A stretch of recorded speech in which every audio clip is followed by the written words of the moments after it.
Dikisahkan seorang pemburu bernama Lubdaka sedang menyiapkan busur dan anak panahnya untuk berburu.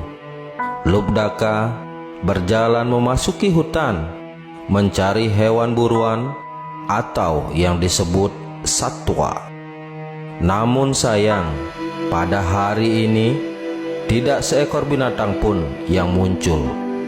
Hingga mendekati malam, ia masih mengelilingi hutan, namun tidak satupun binatang buruan yang dapat ditemuinya. Saat malam semakin larut, keadaan hutan semakin gelap.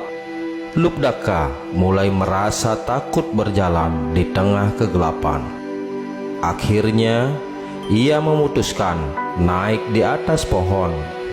Agar tidak tertidur dan terjatuh, Lubdaka tetap berjaga semalaman.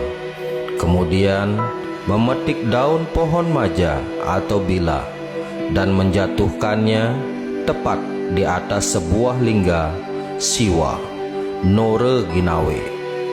Ketika matahari mulai muncul di ufuk timur yang menandai malam telah berganti pagi, turunlah sang Lubdaka dari pohon dan kembali pulang. Hari demi hari berlalu, kemudian Lubdaka jatuh sakit dan meninggal.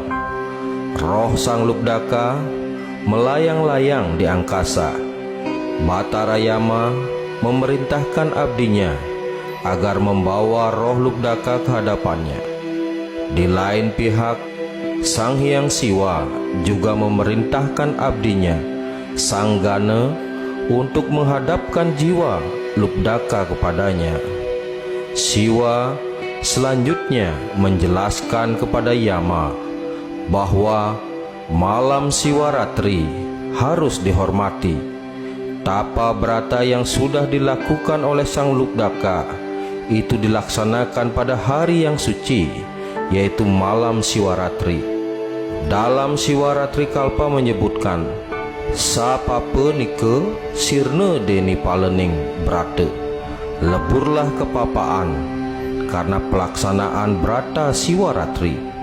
Itulah sebabnya roh sang Lubdaka diajak ke alam Siwaloka.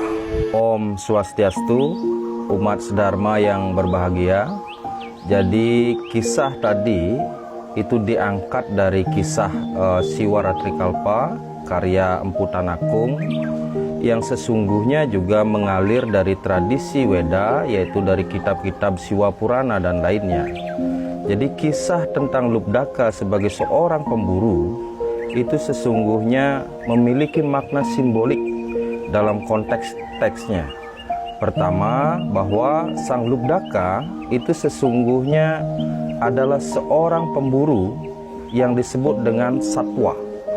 Jadi satwa dalam konteks ini itu berarti sat dan tua yang bermakna kebenaran. Jadi sang Lubdaka sesungguhnya adalah sang pemburu kebenaran. Kemudian beliau melaksanakan tapa brata pada saat hari suci Siwaratri sehingga beliau mencapai alam Siwa. Bagaimana caranya?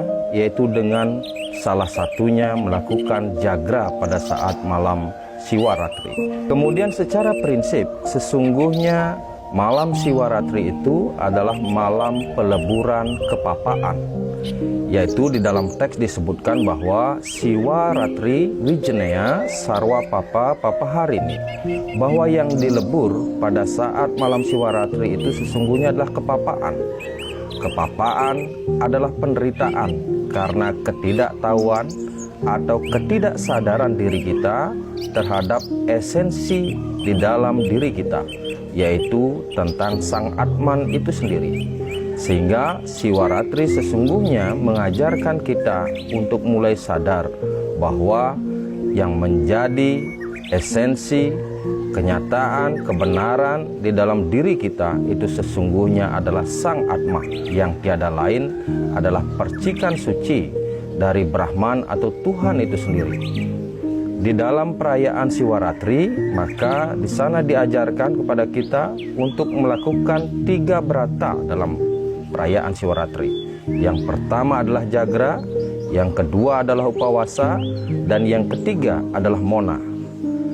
Di dalam konsep yang kanista, yang paling sederhana yang harus dilakukan adalah melakukan Jagra pada saat malam Siwaratri dan melakukan pemujaan terhadap Sang Hyang Siwa. Demikian umat sedharma, selamat Hari Suci Siwaratri. Semoga beliau, Ide Sang Hyang Widiwasa, menuntun kita menuju kesejatian dan kesadaran diri kita. Suksema, Om Santi Santi Santi Om.